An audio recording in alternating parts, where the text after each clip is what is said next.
लंका का राजकुमार मेघना, जिसे लोग इंद्रजीत के नाम से भी जानते हैं, केवल एक योद्धा नहीं था, वह रावण की सबसे बड़ी शक्ति और सबसे गहरी चिंता दोनों था, क्योंकि उसके जन्म से जुड़ा एक ऐसा रहस्य था जिसे केवल रावण और मंदोदरी ही जानते थे। जब मंदोदरी गर्भवती थी तब रावण ने ठान लिया था कि उसका पुत्र अमर और अजय होगा। उसने भगवान ब्रह्मा की कठोर तपस्या की, वर्षों तक ध्यान लगाया। अंत में ब्रह्मा उसके सामने प्रकट हुए। ब्रह्मा ने कहा, रावण तेरा पुत्र वीर होगा, परंतु उसके जीवन में अमृता का वरदान नहीं दिया जा सकता। रावण ने कहा, तुम मुझे ऐसा वरदान दो जिससे मेरा पुत्र तब तक ना मरे जब तक वह स्वयं मृत्यु को स्वीकार ना करे। ब्रह्मा मुस्कुराए और बोले, तथास्तु, पर यह वरदान तभी प्रभावी होगा जब वह अपने भीतर की भक्ति को जीवित रखेगा। यदि अहंकार ने उसके मन को ढक लिया तो उसकी शक्ति नष्ट हो जाएगी। समय बीता, मेघनाथ बड़ा हुआ, उसने तपस्या की और इंद्रलोक को जीत लिया। उसी दिन से उसे कहा जाने लगा इंद्रजीत, जिसने स्वयं इंद्र को पराजित किया। देवता भी उसकी शक्ति से कांप उठे।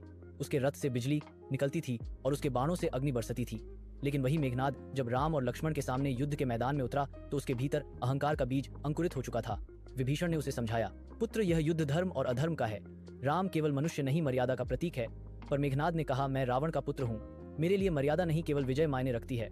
उस दिन जब वह यज्ञ कर रहा था ताकि उसे अजयता प्राप्त हो सके, लक्ष्मण और हनुमान वहां पहुंचे। यज्ञ भंग हुआ और लक्ष्मण ने इंद्रास्त्र चलाए।